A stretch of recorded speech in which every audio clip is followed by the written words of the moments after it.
What's up, YouTube? What's up? What's going on, TikTok? What's going on? What's up, everybody? Come on. Hi, Kenny.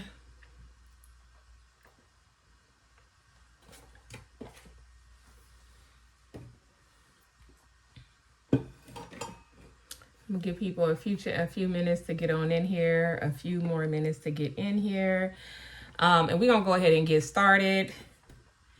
Today's topic is going to be on the Katt Williams interview.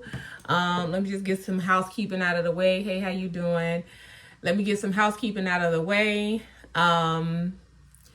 Welcome to Shy Solo Life live stream. My name is Shy. Oh my goodness. Sorry. I'm doing something else. Let me get you on out of here. Sorry, I accidentally versed somebody. All right, y'all. We're gonna do a Katt Williams interview reaction video. I am pretty much sure that a lot of people have seen this interview. This interview has single-handedly shut the internet down. Do you hear what I say? This interview has single-handedly shut the internet down.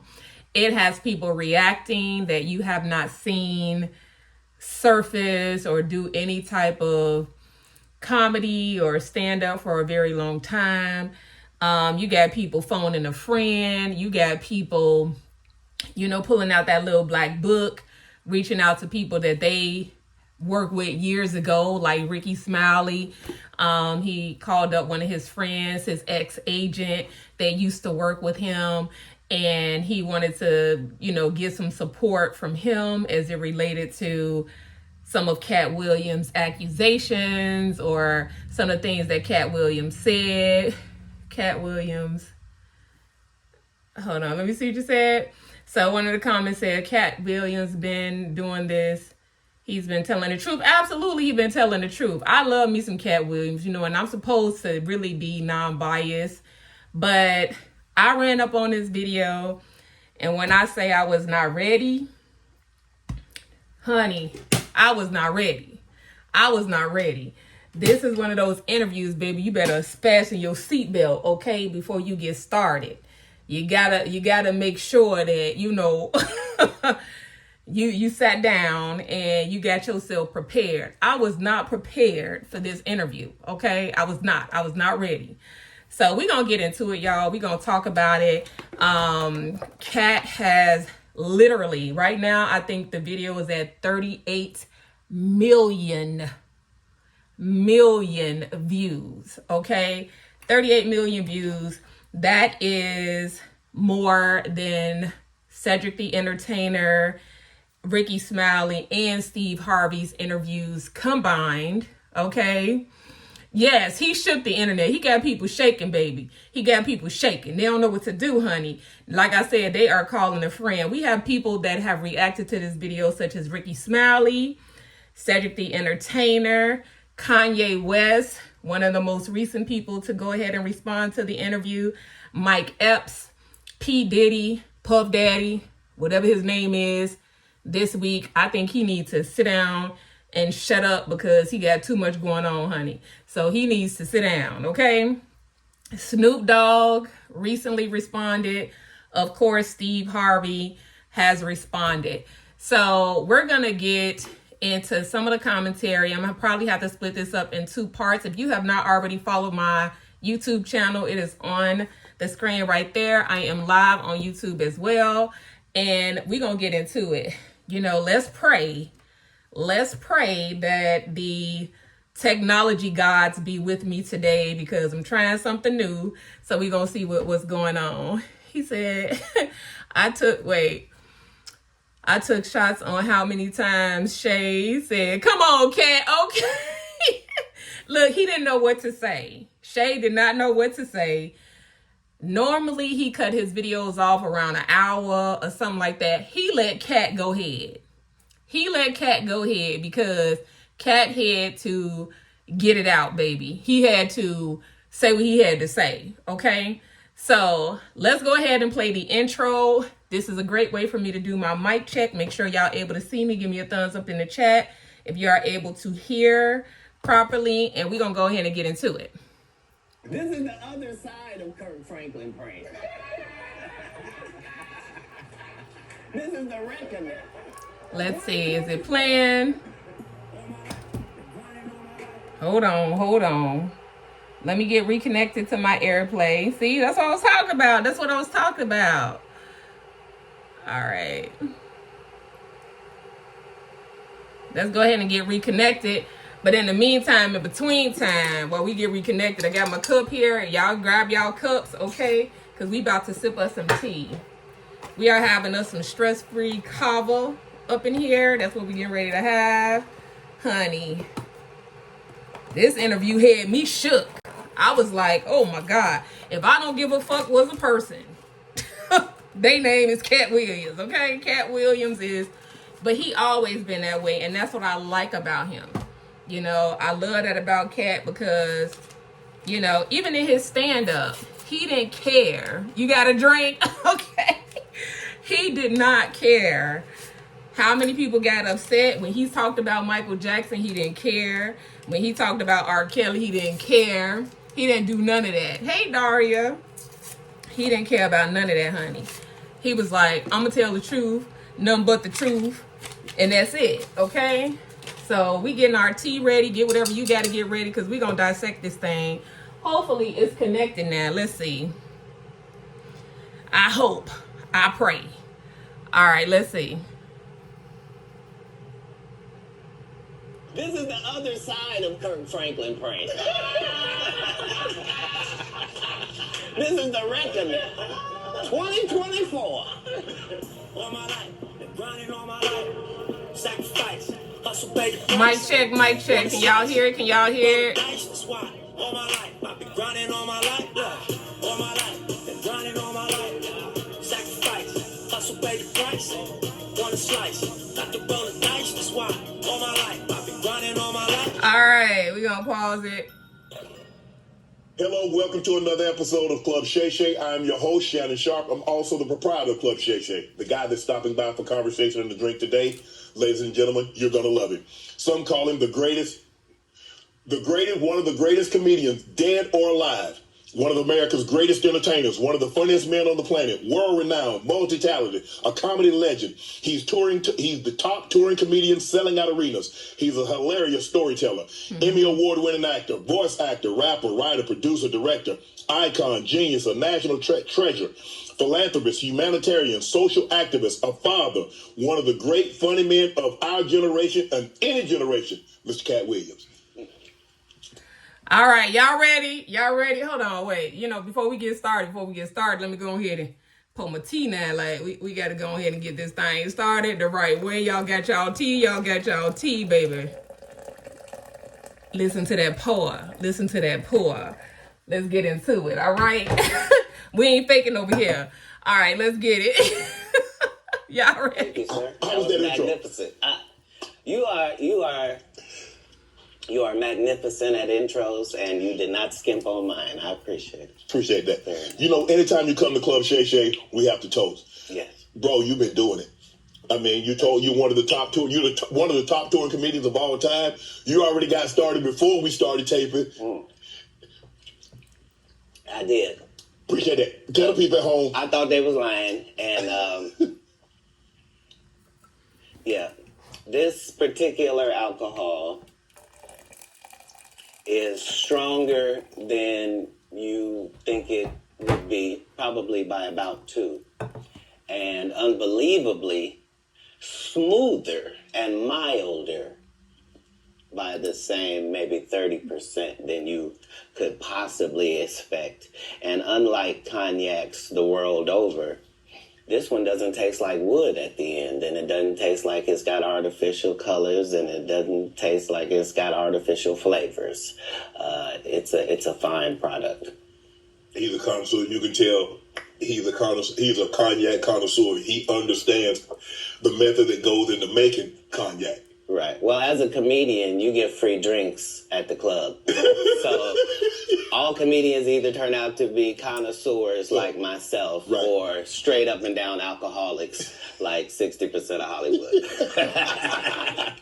Well, thanks for stopping by the club. I understand that you're very, very busy, and for you to take time out of your busy schedule and stop in today, we really, really appreciate it here at Club Shay Shay. So thanks for stopping by, Katt. And I needed you to know why I came by. Yeah, I need you to tell us why. People know I don't go everywhere. I'm not interested in talking to people unless it's like a Larry King or somebody of an amazing ilk that I would actually want to go talk to in real life. Okay. I don't do it so I can sell product, and I got things to sell, so let me come talk.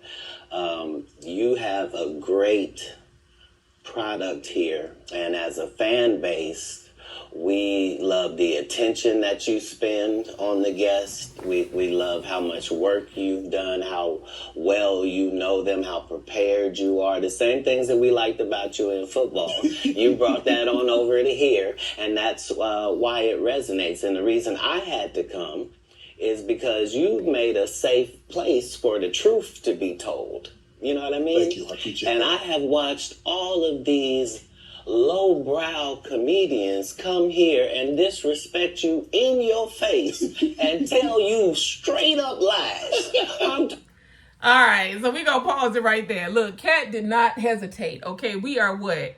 We are currently 4 minutes into the interview. This is a 2 hour and 40, almost a 3 hour interview. This interview is longer than some Avenger movies, okay? All right, there's some Transformers movies. This is a very long interview, and like I said, he let Katt go in because Katt had to say what Katt had to say, baby, and he was not gonna play. Now, I can't play the entire video, of course, because number one, it's too long, and number two, that's a copyright strike, and that's why I got to keep pausing. So for those of you who's like, oh my God, just let it play. Hey, you got a YouTube. Go to YouTube if you want to watch it. But we here to dissect. We here to talk about how you felt about what Katt said. The way he done blew the doors off of some of these people that we have been following and we have been kind of going in on, as far as like Steve Harvey. Think like a man. He talked about Steve Harvey. So we're going to stop and we're going to get to the juicy bits of it, okay? And we're going to talk about it. All right, but he already set the stage. You done let some of these lowbrow Katt coming in like, you know how you go to a boxing event and, you know, they take off their little whatever and the person is rubbing their shoulders. This is the part. This is the part right here. Well, he getting his shoulders rubbed. He finna come out swinging, baby. Let's get it. Let's see. Talking about things that have never been heard in all of Black Hollywood. They feel comfortable sitting here lying to you about it. You gonna set the record straight? Are you kidding me? You let Ricky Smiley sit here and you said out that mouth, you stole Friday After Next, the one I was in. Katt is not playing. All right, tell me, chat. Tell me, chat. Who thought that Ricky Smiley stole Friday After Next? Who do you think was the most pivotal character in Friday After Next?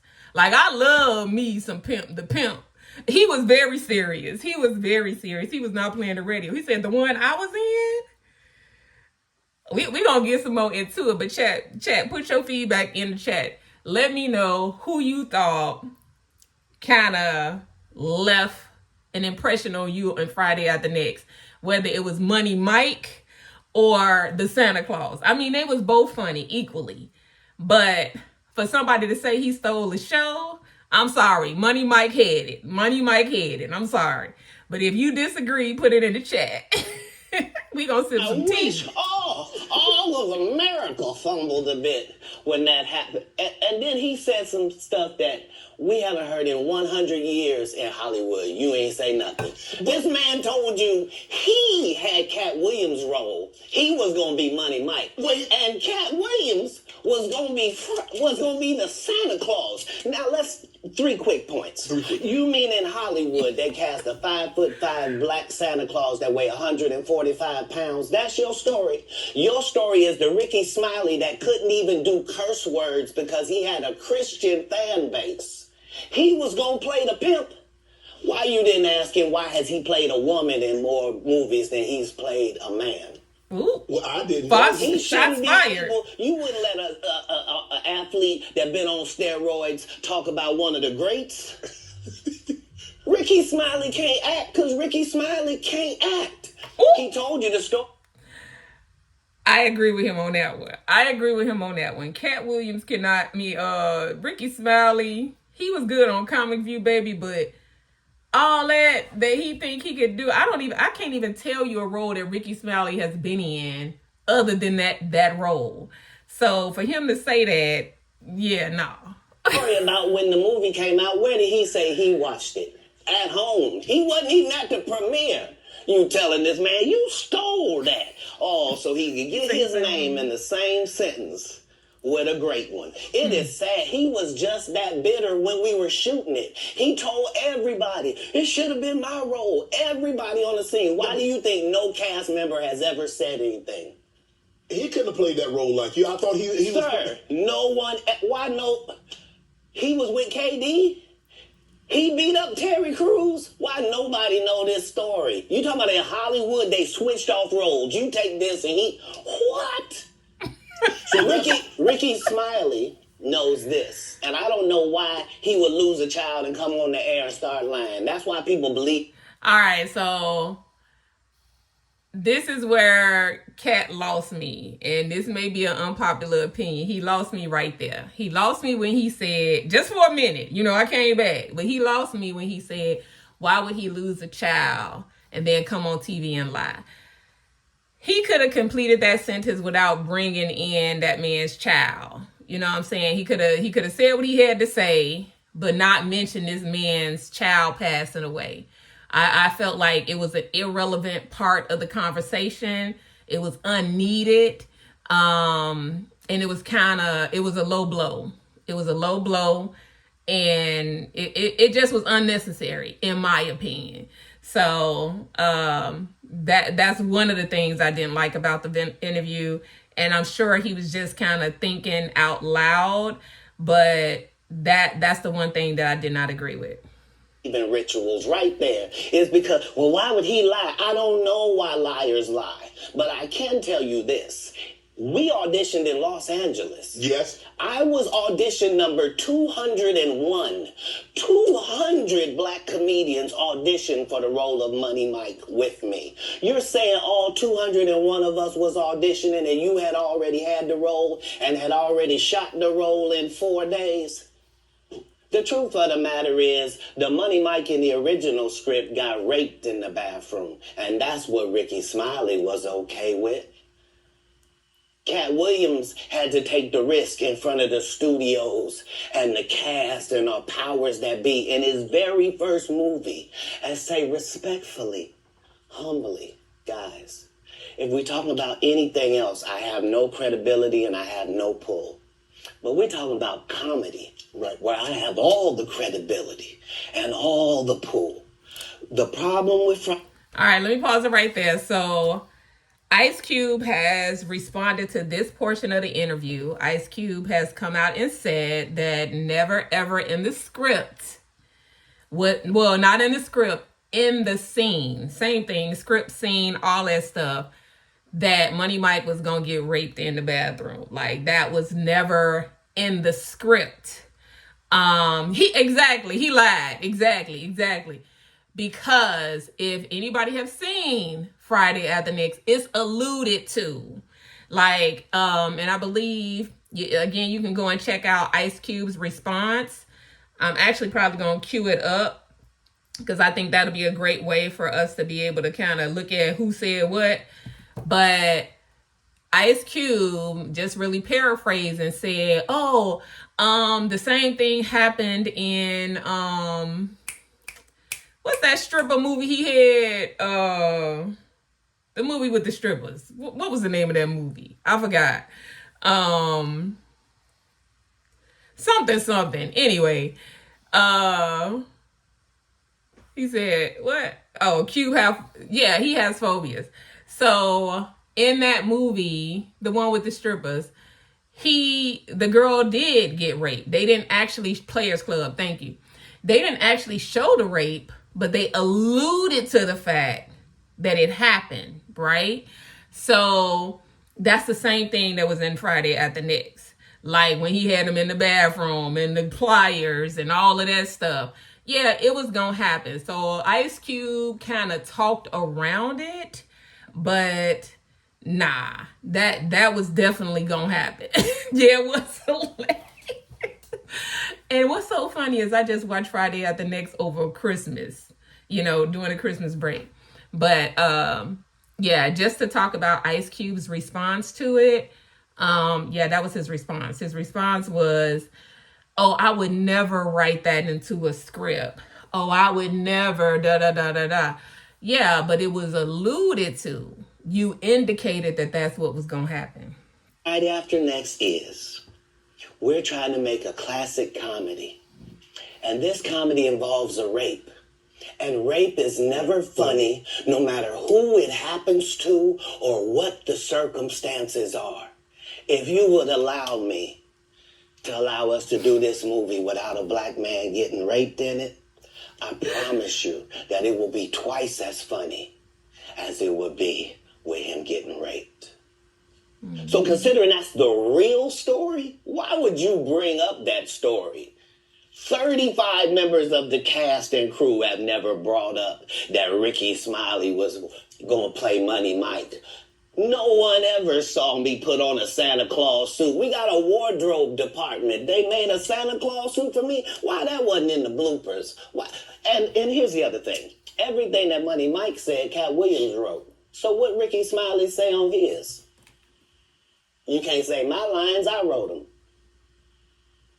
That's how I already know that I'm going to be funnier than you. What he told everybody was, Katt Williams, and don't nobody know who he is. I'm on the radio. I'm with Steve and Said. Everybody know me. That's what he told everybody that would listen to on the set. That's the truth of the matter. He was so egregious, not now, then. He was so egregious that, and Hollywood has never heard this in 100 years. He was so egregious, I put in my contract that I won't work with Ricky Smiley again unless he's in a dress. Now, what was Ricky Smiley's next movie? All right, we're going to pause it right there. Let's go ahead and listen to Ricky Smiley's little 2 cent. I have it on my phone here, y'all. This is a low budget production. So I'm going to go ahead and play it from my backup phone. Like in 4 days. Right. They shot all my stuff in 4 days. I went back to Birmingham. Came back out because they changed the ending. Did you know that? Right. No, I didn't. No, you know the ending, when they got to fighting or whatever. The ending was me giving out, Santa Claus giving out presents to his kids. Right. So the test audience didn't like the way it ended, so they changed the ending. Right. So I had to come back. The scariest thing was I did my role like in 4 days. Right. They shot all my stuff in 4 days. Now, it said he explained to Katt Williams, but he did a whole interview. That go Ice Cube's response. I mean, it's so many people come. Kevin Hart. Kevin Hart. 50 Cent. Everybody is responding to this video. When I say he unearthed some stuff, he unearthed some stuff. Let me see if I can find a video where Katt Williams, where Ricky Smiley, he did it on the Ricky Smiley morning show. And I'm gonna have to say he took the high road. He took the high road for real. At the end of the interview, he was telling everybody where they could find Katt Williams and all that stuff for his next shows and all of that stuff. Let's see, to Katt Williams. When I say this thing has taken every social media platform by storm, it is crazy. All right, here we go. We got to get past the video, the commercials first, y'all. Hold on. Thank y'all for this opportunity to Ricky Smiley Morning Show. Let's just get into this. The whole internet going crazy. Comments that Katt Williams made. Whatever. I can't speak on behalf of the other comedians, but the only thing I can speak for is myself. Katt made some comments on Shannon Sharp's show about when I was on Shannon Sharp was telling him the story of some of the behind the scenes from Friday After Next. Let's start with that. When I went out there, let's just go back. In 2000, I was the host of BET Comic View, and in the season 2004. I also worked on this show called Live from LA. That was my first job with BET, and that's where I met tap the Ice screen, Cube. tap the screen. If I'm not mistaken, and Ice Cube was like, "Man, hey man, I like your work. Let's get to 4,000 likes. I want to put you in some movies." And Ice Cube started putting me in movies, which really helped my career. I was in All About the Benjamins, of course, when they changed the ending of it, that part didn't make any sense, but then he put me in Friday After Next. And just for clarification, I went out to audition for Friday After Next as Money Mike, not the Santa Claus. And that is the honest God truth. I had no reason to go on there and to go on Shannon Sharp's show and lie about any of that. That's what I auditioned for, was Money Mike. And I guess the producers, Cube and everybody saw something different. And I think that Money Mike character, Special K, was going to come off as kind of like just a guy who was hanging around in the strip mall who was just kind of being annoying. Now, see, here's the part right here, right? This is how you could tell when somebody didn't rehearse the response. Who the hell is Special K to talk about what the character was supposed to be? Special K wasn't even there for the casting call. Special K worked on the Ricky Smiley morning show. So why is he filling in the blanks for Ricky Smiley when Ricky Smiley is trying to get his account of what happened? Yeah, okay. Who Special K, stick to what you know, which is DJing. Oh, come on. Yeah. Almost like a crackhead type of character that was right. So I guess when Katt Williams did it, they added the whole pimp twist to that character, which was actually a better decision and made it funnier. Because ain't no way in the hell I could have executed that role like that. And I'm glad that they made that decision and they put me in a Santa Claus role, which was actually perfect. So when I got back to LA, they said, "Hey, your role has changed. You're going to be the Santa Claus. And here's the Santa Claus suit. Put it on, and here's your lines." Sat in the trailer, went over the lines, went over my stuff with Cube, and the rest is history. Had no reason. I just want to clarify that. Had no reason to lie about that. As a matter of fact, my manager at the time, Gary Abdo, who is still one of my best friends, who also helped start my career, and he's the owner of the Atlanta Comedy Theater in Atlanta. We got him on the phone. Just to clarify, Gary Abdo, good morning. Now this dude didn't get on the phone, and I don't have a problem with Ricky Smiley. My spirit just has never really took him. I don't know why he don't come across organic to me. But this man had just said that this is his best friend in real life, okay? His former agent, okay?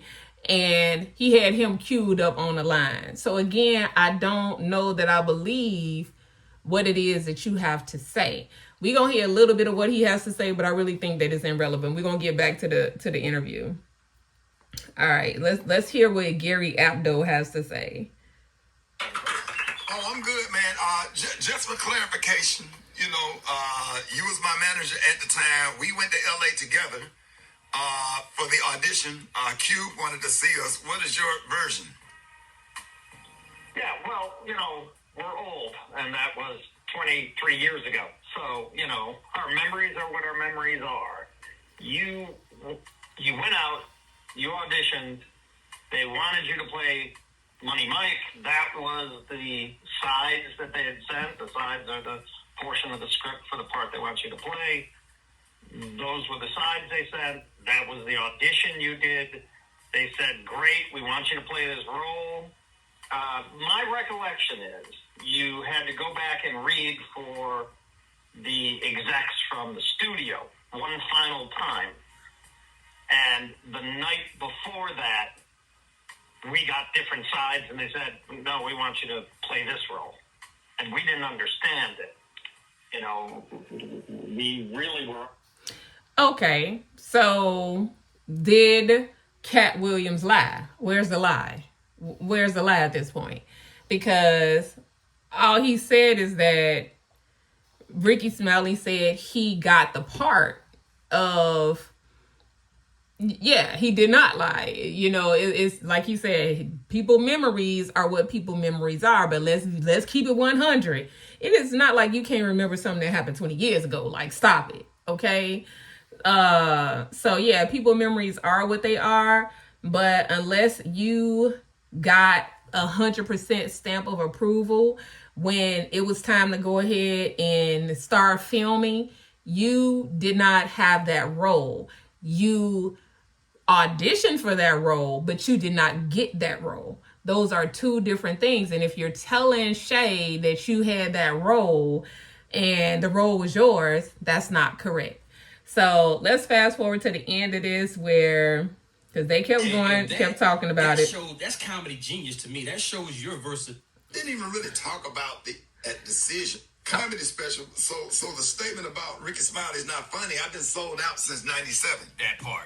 Every single show I have done since '97, maybe not big arenas, but I pack up those theaters and have to add shows in comedy clubs in between radio and all of that, and raising the family uncomfortable with. What makes me sad, I don't like the way that made my kids feel. Ooh. And that's why I'm not gonna, go after him, because he has kids and family members and nieces and nephews also, and it hurts our family members and people that do love us when we say hurtful things about each other.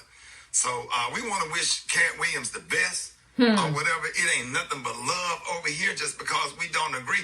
Arnaz J and I had beef for about 20 years, and I end up sitting next to him on a plane.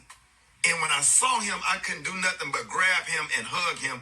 And we text each other all day on Christmas Day. It feel like we trying to make up for lost time. Two talented people that actually love each other. And Special K, Katt Williams got some comedy dates coming up. He's going to be in Birmingham. Katt Williams is coming to Huntsville. I want y'all to go out and support him. I want y'all to pack those damn theaters and show nothing but unconditional love to him and to any comic that come into our space. You know, Birmingham, Huntsville, that's like my area or whatever, where I grew up or whatever. K, you got the dates? Yeah, you got January 12th, Cedar Park, Texas. The 14th, Estero. All right, so he took the high road. He totally took the high road, okay? He totally was like, okay, let me go ahead and let me, try to dig up this brother, even though, the way things happen, right? So big up to Ricky Smiley for definitely taking the high road and definitely not getting all in his feels about it.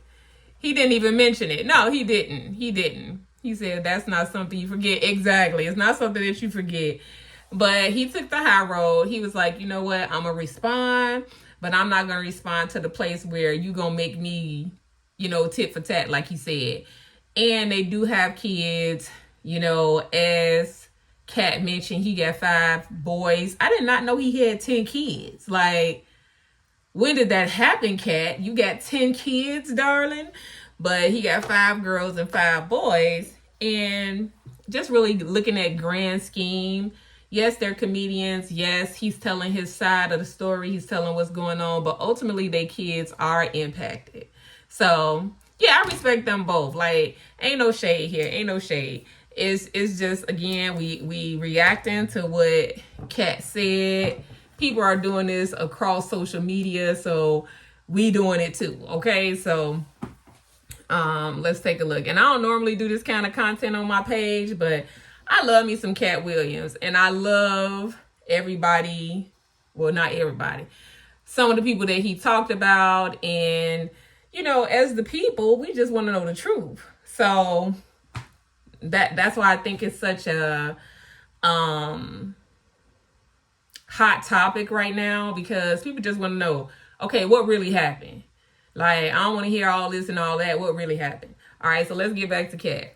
Was it first Sunday? Did he wear a dress in it?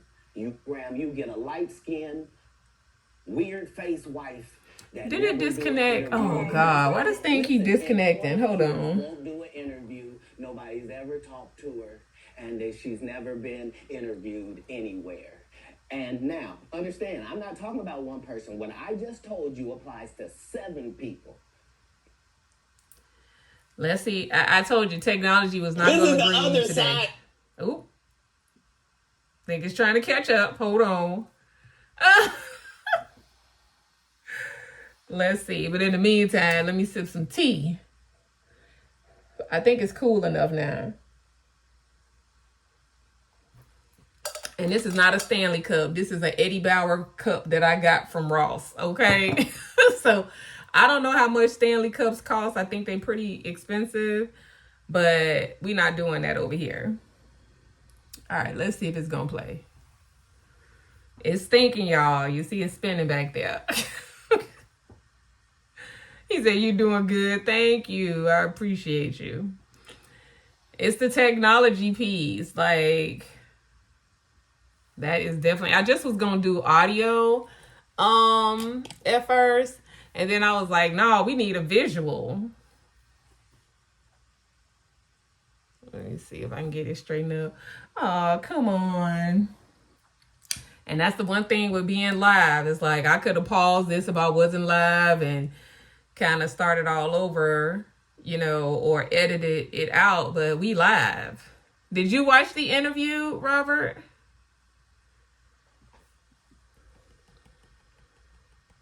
Let me go ahead and like the video.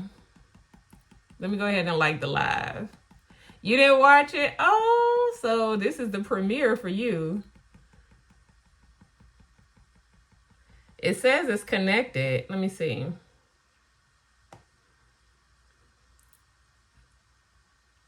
Oh boy. Let me disable it. Let me reconnect it.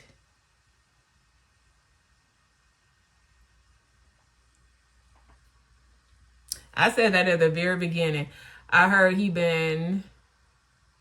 heard he been beefing with Kevin Hart? He did talk about Kevin Hart. Well, the whole story, so your comment is he challenged him. Who challenged who? Kevin Hart challenged Katt Williams. Look, Kevin Hart ain't ready for this smoke. He is not ready. This is the other side. Okay. I don't know why I keep stopping.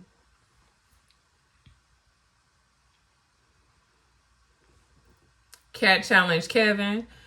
Yeah, Kevin ain't ready for this smoke. Either way. I think Katt, like, I don't know if you heard, but Katt Williams and Steve Harvey had like a battle.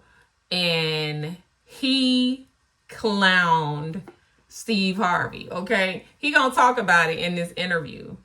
And after that, you know, because Steve Harvey had everybody thinking that was his real hair and all of that, and that was not his real hair. Yeah, you saw that.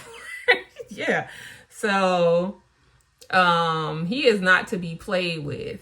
I think Katt Williams is a hell of a comedian. You know, he definitely has the wherewithal, the wit, the knowledge. He's well read. Even though, you know, people talk about the fact that, you know, he'd been locked up before. That means absolutely nothing. This is the other side. Why I keep stopping? Oh, Lord. I might have to come out. All right, it's spinning. Let's hope it plays. But on YouTube, yes, I am on YouTube as well. Yeah, I'm streaming on YouTube and I'm playing a video on YouTube. Yep. I don't know that it aired anywhere else. I think this is the only place that it aired at. Why, you got another source? But what I'm going to do is I'm going to disconnect from I'm going to let the image stay up there, but I'm going to go ahead and just play the audio on my phone so that we can keep going with the interview. But, yeah, Kevin don't want this smoke. Kevin is, Katt Williams is in a class by himself. He is in a class by himself. I believe that. I have been watching him for years. That's just how I feel. Look, Wanda Sykes responded. It's great. When I say Katt set the internet on fire, this man set the internet on freaking fire. All right, let me get caught up to where we were at. Health insurance anymore, and I work for myself doing. Let me see.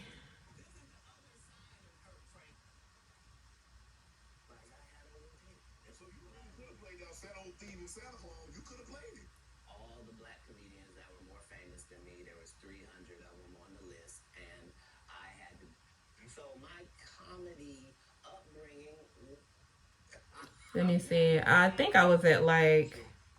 A lot of people, like a lot of comedians, I had a few here. Yeah. They're like, okay, I told jokes to get girls. I told jokes to.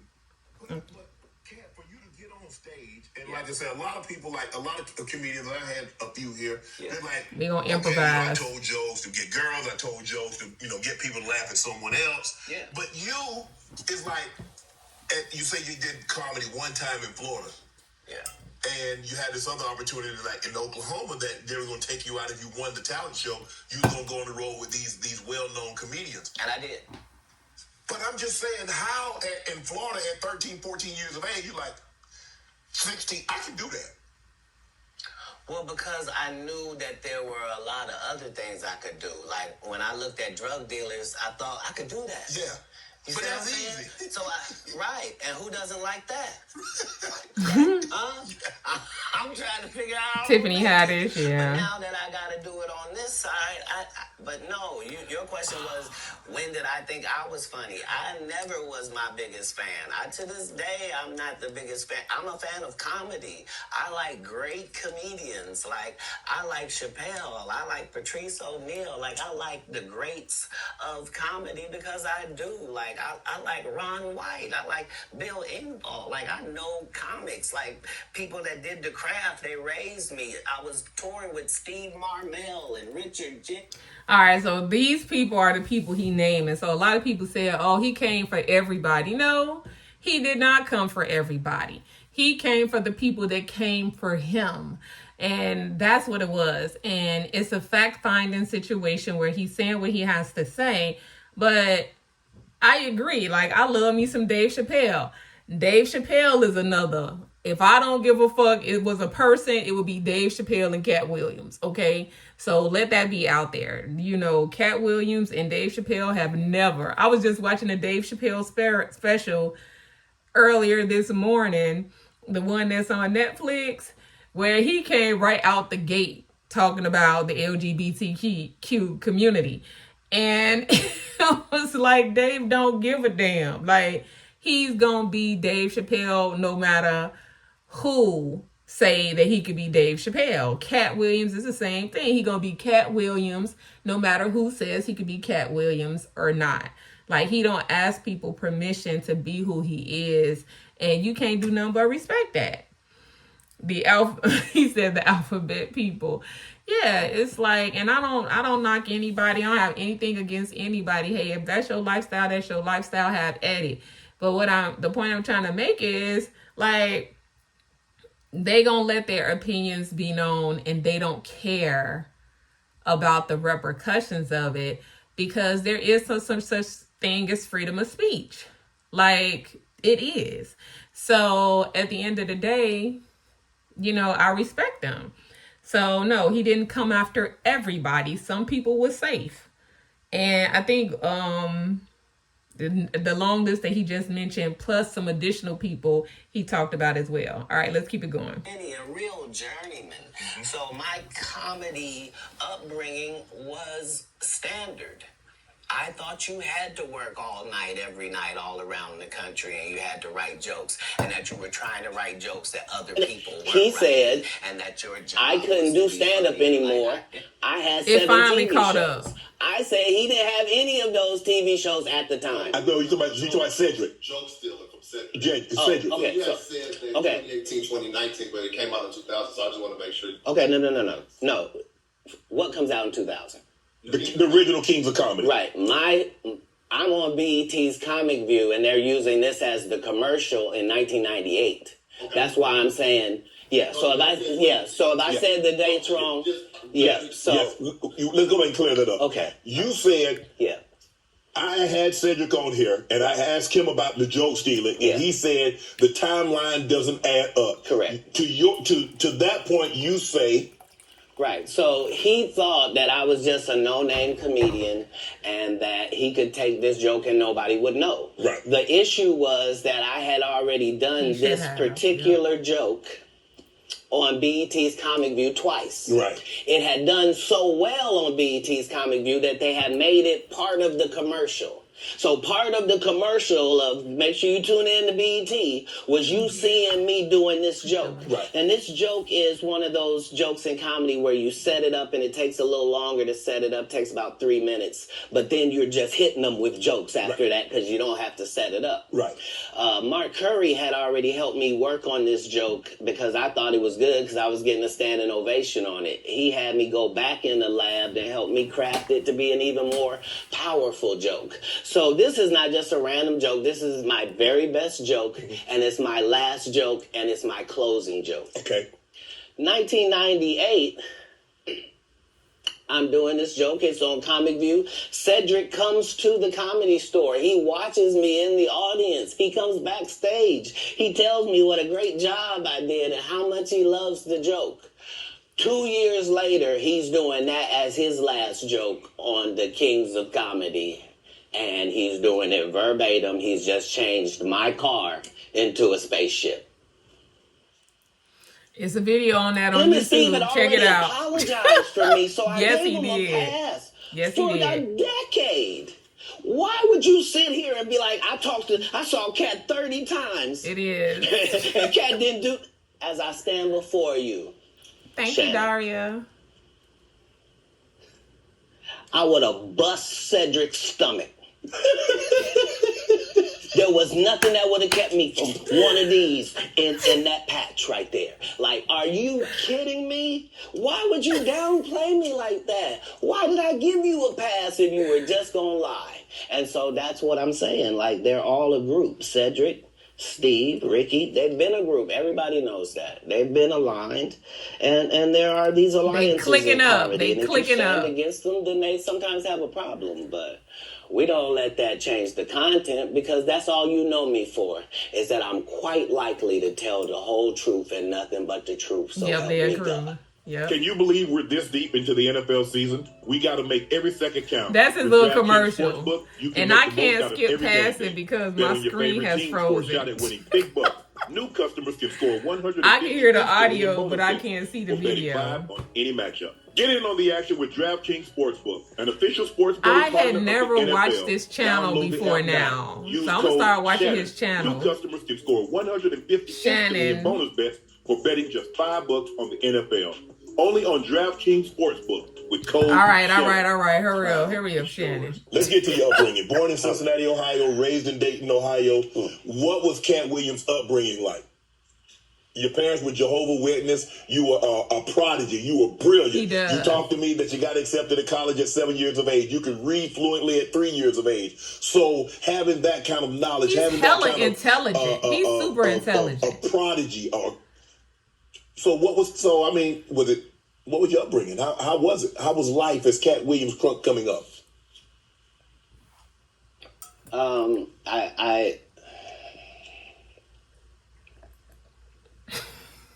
I was often confused because I knew things and I wasn't sure how I knew them. I knew things that I felt like I don't have a reason that I know this, but I love to read. I was voracious because they told me when I was young that knowledge was powerful. That knowledge was power, and I had studied powerful people, and I really believed that. I immediately my next project was to read the whole encyclopedia set. So when you're like 6, 7 years old, you read the whole encyclopedia set. You think you're one of the smartest people in the world, Right. only to get out in the world and find out you don't know anything. You know, so it was a confusing time. But yeah, I had a childhood. I was grown, but I at 5 years old, I was in front of 10,000 people giving a performance with a full suit and tie on. You know what I mean? So it came full circle for my life. I knew that the applause and the giving of information and laughs and truth to people somehow benefited them and also benefited you. And Thank you.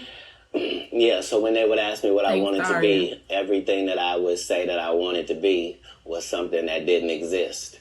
And they would never give me credit for it because I needed to say a doctor or a lawyer, but that's not what I wanted to be. So your parents Thank you, Robert. weren't as supportive as you would have hoped because you were wanting to be things when you got older that they had no knowledge of or it didn't exist at the time.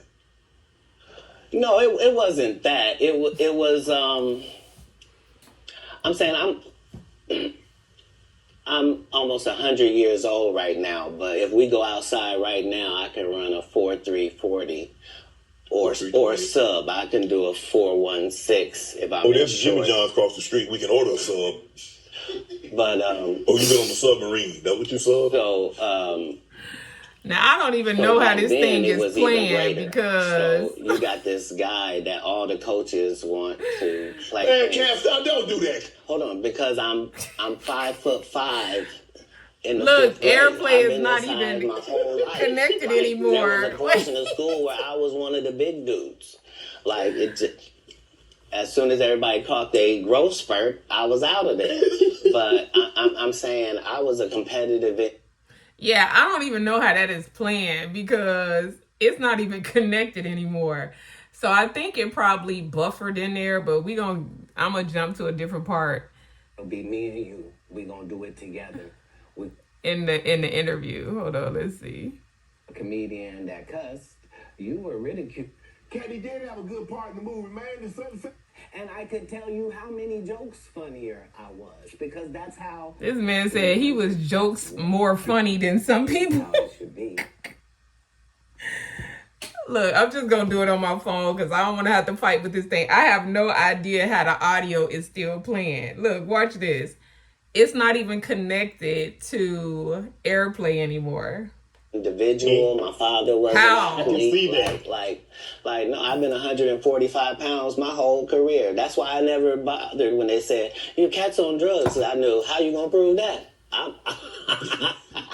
My body is a temple. I've been the same size since I was 10. Like, what do you? Yeah, like I haven't changed off this pivot foot. This has always been who I was before stand up or anything. But it was an interesting childhood. I appreciate my parents, even though I couldn't live within the religious frameworks of what they had set up. But that was more not wanting to live a double life and not want to embarrass my family. You know what I mean? Because I read where a form of punishment for you is that they would take books because you mentioned you were such a voracious reader. And a form of punishment was when they would take the books for them because you could read fluently. You told me how at like 3 or 4 years old you could read. Not just a little child's book, but you could read. Well, I'm saying when we go to Haiti to do missionary work, understand that my mother and my father, nobody that's there with us speaks French. And it speaks Creole and reads French. So I'm in charge of everything from. Wait a minute. Katt Williams is Haitian? He's Haitian? I did not freak out. I would have never guessed. He's Haitian? That's crazy. The housing to the cars to the gardener, like I'm saying, so I'm not just reading. I'm reading in multiple languages. Like How old are you? I'm probably reading 3,000 books a year from the time that I'm 8 years old to the time that I'm 12. It's all different type of complexion Haitians, though. You said he light-skinned. Yeah, it's all different complexion Haitians, but I would have never guessed that. Like, I would have never guessed that at all. But so he's fluent in English and in French. No fiction books at all. I'm only reading nonfiction. You could drive. At 12, you received a full scholarship to the National Science Academy in Dayton, Ohio. But you failed, so you would become ineligible. Why did you want to take that opportunity? I didn't see it as an opportunity. When I got in there, all the students... Charlie Murphy's father is Haitian too? Really?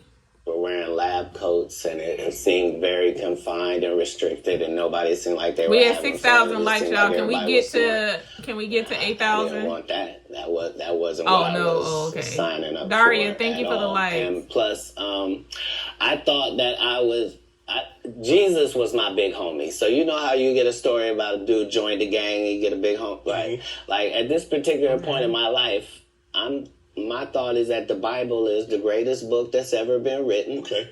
That it houses the truth, and that it gives you this story of Jesus, and that I'm supposed to be like him. Okay. So it's already in my head that as soon as I get 13, I'm leaving.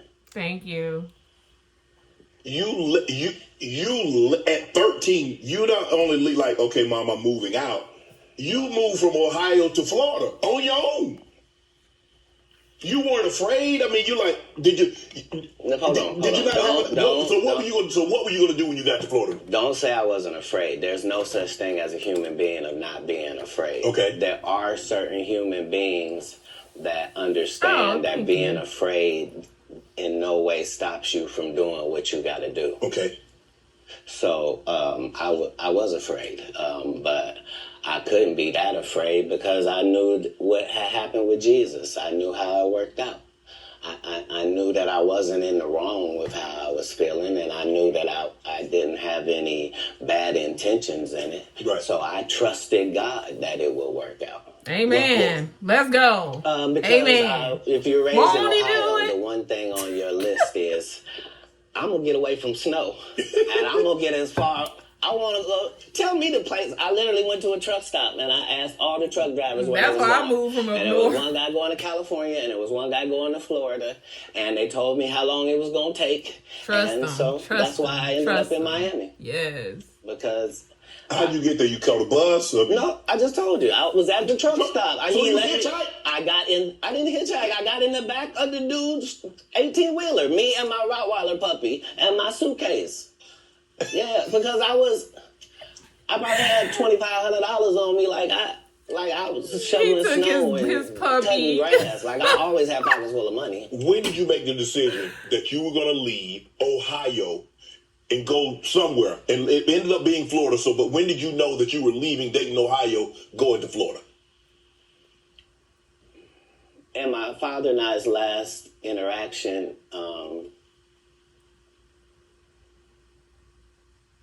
somebody could have not made it. And we both understood that was all bad. What was the disagreement about? If you say that my family is very religious, just say I'm not. So anything that I'm going to do is going to fall out of the guidelines. Right. But I'm not going to let you tell me what I'm going to be, especially if what you're saying is wrong. I can't condone wrong. And if I find out that something is wrong and I tell you it's wrong and you don't back me, that's what it is. Even as a young child, you were willing to tell your parents that some of the things that you're saying doesn't coincide with what I've been reading in the Bible. No.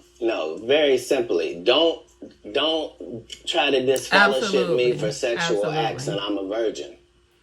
Sorry, God don't make mistakes. You don't get 2 times to fuck me over. Ooh. What do you mean you went to God and he told you I was guilty? You just lied on God. So long. That's it. There's no conversation. Deuces. Ooh. That's when People you made the judge decision. him. After They that do. conversation right there, you say, They "Nah, do. I can't live under this roof." It wasn't a conversation. It was an altercation. In the altercation, I love my father. My father loved me. But we are two men at it. That it'll never be the same again. You can't sleep comfortably around me. Ooh. And I can't sleep comfortably around you. Ooh. How similar are you to your father? I don't know. He's a great man. Judge not unless he be Because it judged. seems like Absolutely. y'all butted heads. Right, but I'm saying that generally happens with a father-son dynamic. It was just that religious relationships are always difficult in families. They always are. Before it got to the point, because the dynamic, he's father, you're son. Before that dynamic and you step up on his level and you challenge him, you felt it was best for you to leave. No. I'm not being challenged. I'm being beat to death. Oh, he was abusive. I didn't say that. I said we were in an altercation. I see what you did there. I saw what you did there, Katt. Yeah. I saw what you did. You was in an altercation. You didn't say you lost. You said you was in an altercation. I in no way gave you the impression that I won anything. I'm the one leaving. I'm out of bounds. This is his house. Right. Yeah. So And as that's long why as I I'm like gonna Katt be Williams. under his You see how roof, he ain't throw his there are father under the things bus? that I'm gonna have to do. Right. And the only way that's gonna change is either this or that. And I'm saying I had two younger brothers. Like I'm not an unreasonable person. Like I don't have any mental issues whatsoever, despite what they lead people to believe. You know, I make pretty good decisions. Were you not? So how was their relationship with your father? Were you not afraid to leave them? Well, I asked because it went all the way to the actual department, so it was actually going to be something. And when I asked them if they could just make sure that my brothers didn't get separated and what have you, they said they couldn't make those type of guarantees, that they weren't really sure what would happen if this went down. And so part of leaving was the hope that it would be okay for them, because none of them experienced what I experienced. I'm saying I'm the oldest. It's a lot riding on me. I'm supposed to at least religiously hold down the family's name at this household. Right. You know what I mean? How much older are you than the baby and the knee baby? Like a lot older. Like if I'm 12, 13. Yeah, they're 5. And like 7 years. In Pampers. Wow. Oh. You go to Florida. You tell the story. I've heard you were homeless.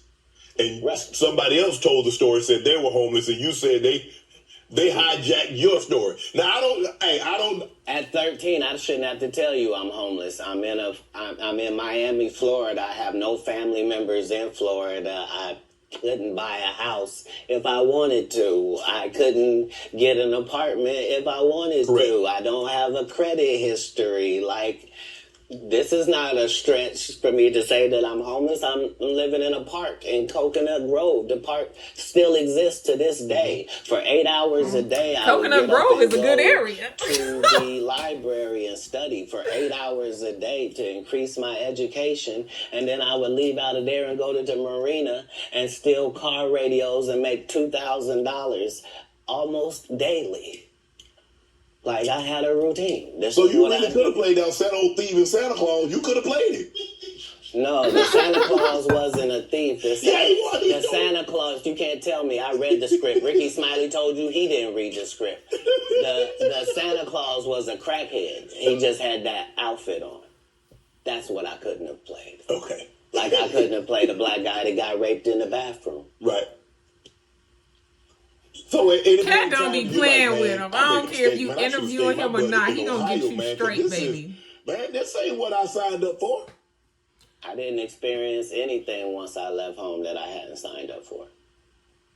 If anything, it saved my life. Me being homeless for that small period of time allowed me to see all of the people that were in that situation and to see that these were lawyers and doctors and teachers, and that these people were white and black and Asian and Indian. And the only thing that all of these homeless people had in common was they made a bad decision and aligned themselves with drugs. And I interviewed them all. What drug? What? And guess what, Shannon? Nobody had a great story.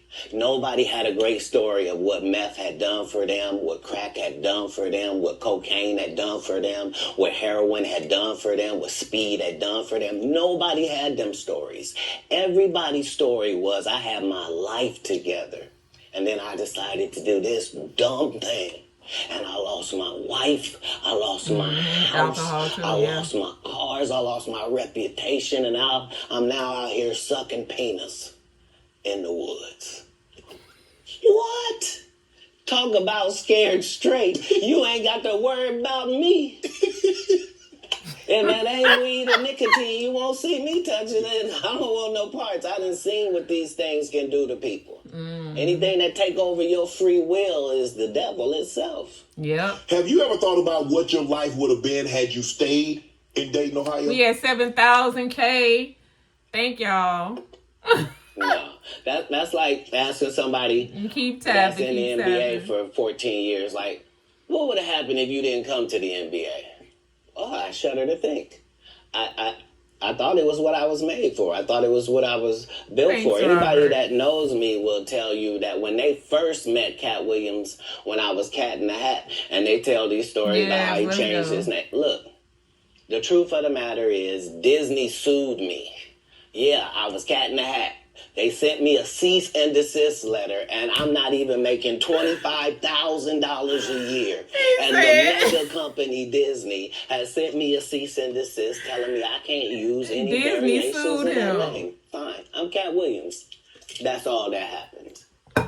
I have been this same product. Disney ain't gonna play with you, baby. They will tell you when they first saw me doing stand-up, I was just like this. This is what I bring. This is my style. When did you know were you always funny? Did you always want to be a comedian? Did you stumble on a comedianship? Yes. No, I loved what they did, and so I studied them, all of them. I studied all of the white comedians because I wanted to know, why is Monty Python funny? I love Monty Python. So talented. BBC America. What is George Carlin's thing? Like, so I studied all of the comedy masters regardless of the field because I loved to laugh. I didn't know that these people were making a great living at doing this. I thought this is just what they did. They tell jokes. They're funny people. But I love the craft. And that's why when I got into the craft, I thought it was my obligation to make sure that I kept writing new material so much that it forced these comedians to stop doing the set they've been doing for 10 years and keep writing some new stuff. And I knew that if I could get that to take on, that most of these bums would have to just quit comedy because they can't keep up. They're not going to keep writing an hour worth of material. Right. I've written an hour worth of material 19 times. They're not going to do it. Why? Because they're not creative writers. They want to get somebody else and have them write it and put it together. I love Dave Chappelle. So I love him. If I'm listening to you correct me if I'm wrong. I think the best thing that ever happened was the internet. Because now they have to. Because normally, like you said, you could do a set and you do that set in Kansas City. People ain't heard it in San Francisco. People ain't heard it in Miami. They ain't heard it in Detroit, Chicago, Atlanta, so forth and so on. Now you do a set, it's on the internet. Somebody heard it. So you can't do a set and make it last 3 months, 4 months. Right. It forces you to be a creative. Yeah, it does. It doesn't allow the regular comic the ability to grow is the real problem. Like, the part of comedy is me taking these jokes in January, and by March, I've begun to craft this joke. It's not as simple as it was. When I wrote it, it was just da-da-da-da-da. But now it has the complexities of the fact that I'm having to deliver this to an East Coast audience, a down South audience, a Midwest audience, a Utah audience, a Colorado audience. And so it begins to take on a different complexion because you're having to deliver it to different people. Okay. And so this is what sharpens your joke. You then take those sharpened jokes and make a special. Not you just randomly take some. So it's a process. You don't allow them to process it the first time the guy did the joke. Now that's his joke, and the joke is everywhere. That just sets it up. Chappelle, his own way of coming across to everyone. So how many times must you tell a joke before you master it? How many times have you had to sleep with a woman before you're done with her? Oh! That's not fair. If it's Katt. never. if it ceases to have usefulness, so it has been spoken. Right. You said 3. I read that you was raised in Florida. You had some help, some ladies of the night. No.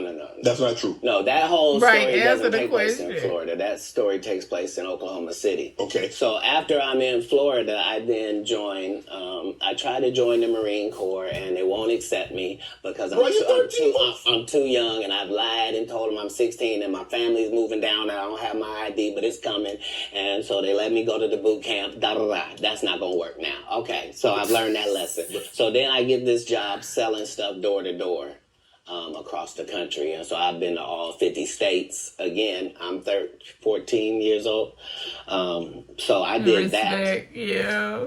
While I'm doing that, one of the places I'm at, I'm in Oklahoma. Mm-hmm. And I've decided I'm going to stay here because of meeting these ladies that you're talking about. Mm-hmm. You're an Army veteran. Thank you for your service. I don't know at the time why that's important in my life or why it's something I should be doing or any of that. But now later on, it certainly helps me in formulating Money Mike for Friday After Next. Right. And a pimp named Slickback for the From Boondocks. Oh, I love pimp named Slickback. Oklahoma, so San Francisco, Oklahoma, Sacramento. And he From wasn't Florida, afraid you moved to to the step West on Coast. any toes. So you traveling. When did you set up shop on the West Coast? How old were you then? So I guess I'm 18 or younger, and I once I have a child, I realize that I can't. It's a lot of things that I could use to make money that now is a no-go. So anything with street aspirations that I might have thought about pursuing or been good at, I now am a single parent and I gotta redo these things. So I need comedy to really work out for me. Right. And me and God go into extreme conversation where I'm explaining to him that I'm a crash out dummy if he don't send me a lifeline. Like I need something I can hold on to. Before I had left Florida, I did stand up one time because we was trying to get in the club. I didn't have ID. So I said I was a comedian. They ended up having me do 5 minutes. But I kept that in my head that I had done that. When we get to Oklahoma, they're having a competition for stand-up. And if you win, you get to go out on the road with Jeff Foxworthy and Dan Whitney, who is Larry the Cable Guy, and Richard Jenny, and these great comics. You get to open for them. And once I did that, I realized, okay, as a comedian, I'm like way behind schedule. I done started this too late. All the funny guys are already funny and known names. Like, how am I going to progress? So I realized that I do better with a white audience than I do with a black audience. And I'm not sure why that's occurring, but the white audience likes me more. That's interesting. So when I moved to Sacramento, it's because Sacramento has a white and a black audience almost 50-50. That's almost the makeup of Sacramento. So I lived in Sacramento for 2 years until I get to the point where I am equally as funny if the room is black as I am if the room is white. That's not enough. Now I need to be one of the good ones when it comes to black comics. So now I have to move to Oakland, and that's what lands me in Oakland for 3 years. Once I have dominated male black comedy in Oakland to my liking, now I'm prepared to go to Los Angeles now. Now I know you can't throw me You know what? He's a curveballs. great If it's a white audience, strategist. if it's a black audience, no matter I what know they how I are, can do I'm that. prepared to deal with all of the audiences. He's an amazing strategist. You see how he kind of broke that down, and he's like, you know what? I'm going to go here, target this audience, go here, target this audience. Because a lot of people just make a beeline to LA. And when they do that, it's much more difficult because they don't know what makes them special. I'm currently going through this process as I become a content creator and understanding that I don't want to niche down. I don't want to create a situation where I'm kind of blocked into one specific thing. Like, for example, I do ASMR here, but on YouTube, I do something totally different. And it can be a push-pull type situation because I know people looking at my profile, they like, it says ASMR, but she ain't here talking about Katt Williams. When you niche down and you really focus on a specific niche, to me, it stunts my creativity. It stops me from being able to really fluctuate in my content. So I completely understand what he means when he says, hey, you know, I'm taking these steps to understand what my target audience is and how I need to show up with that target audience. And he's been doing this for how long? Way before social media was the way that social media is now. So he's a strategist, and I love that about him. And he always comes across intelligent. Him and Dave Chappelle. And it's another one. It's another comedian. I can't think of his name right now. He's from Chicago. I'll figure out his name, but yeah. So I love the way that he said that. All right, continuing on. I figured that I could just turn the volume down instead of skipping it. Speaking to this fan base that I've been speaking to from the beginning. I already told them what I was on when I first came in. I told them they was going to come after me. They was going to cancel me. They was going to say terrible things about me and try to mess my life up. I said that coming in to stand up. I'm saying it in my So you knew it was going to be. It has to be. I know I'm going into the belly of the beast. How could I be naive? I know that I'm going into Satan's playground, but I'm trying to be so good that you got to bring me in so close that I can see who's doing what and what's going on in there. In San Francisco, you joined the nation. I was never in San Francisco. I was in Oakland. You was in Oakland. Did you join the nation? Is that? Yeah, Honorable Minister Farrakhan and I have an extremely close relationship. He refers to me Nice to meet you as one also. of his sons. So, yeah, I spent a particular period of time. Let me explain. Yes. Because my particular background was already religious and super strict, right? I didn't find out about other religions by reading about them. I went to their religion. I don't want to learn from Jewish people from outside. I want to be in a synagogue. I don't want to learn about Muslim people from. Me too. I want to be in a mosque. I don't want to hear about the Baptist or the Pentecostal. I want to go to their church and see. And so that was the religious discovery that I was on through that period in my life. When did you know you were funny? And this is going to be the last question. We're going to wrap it up after this one. Probably about 10 years ago. 10 years ago? Yeah, about 10 years ago. So you didn't think as a child, because obviously you said the very structured background, your family was very religious. So obviously you didn't get an opportunity. I never did a talent show. I was never in any extracurricular activities. I was never in drama. I was never in band camp. I was never a Boy Scout. And you didn't stay in school long enough to get funny because you dropped. You understand. You understand. So there was no, I don't. Katt, you get it. Now I you understand. Games. I didn't go to high school. I don't know how most of the games they think I play. I'm not even. I've been aware good, of. Sonny. How you? But Katt, for you to get on stage, and like I said, a lot of people, like a lot of comedians, I had a few here, they're like, okay, I told jokes to get girls, I told jokes to, get people to laugh at someone else. Yeah. But you Got no it's like, crap. you say you did comedy one time in Florida. Yeah. And you had this other opportunity, like in Oklahoma, that they were going to take you out if you won the talent show. You was going to go on the road with these well-known comedians. And I did. But I'm just saying, how in Florida at 13, 14 years of age, you like 16, I can do that. Well, because I knew that there were a lot of other things I could do. Like when I looked at drug dealers, I thought I could do that. Yeah. You But see what that's I'm saying? easy. So Well, what kind of question is that, Shannon? Talking about how did you know at 13 if that was something that you was going to be able to do? A person just know. You know what I'm saying? And he explained his scenario and his situation. He had no choice but to put whatever talents he had to work. He said me and God had a conversation about him being a crash test dummy if that didn't work out. So, one thing about that self-doubt, like we all have it. Like I don't care who it is that you see on TV, somebody in your inner circle, somebody in your family, everybody has negative self-talk. The flex is being able to tell that negative self-doubt, I'm doing it anyway. To be delusional enough to say, I'm going to succeed anyway. To really have the dream in your head that regardless of what, that you are going to be successful.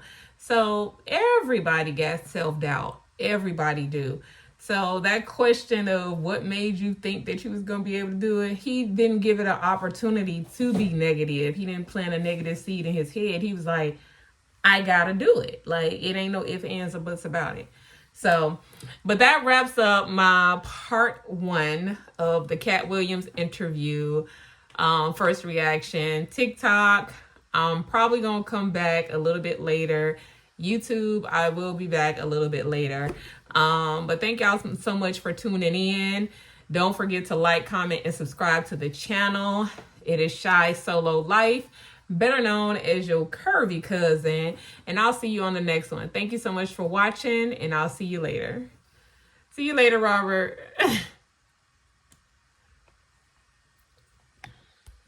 All right, y'all. Bye.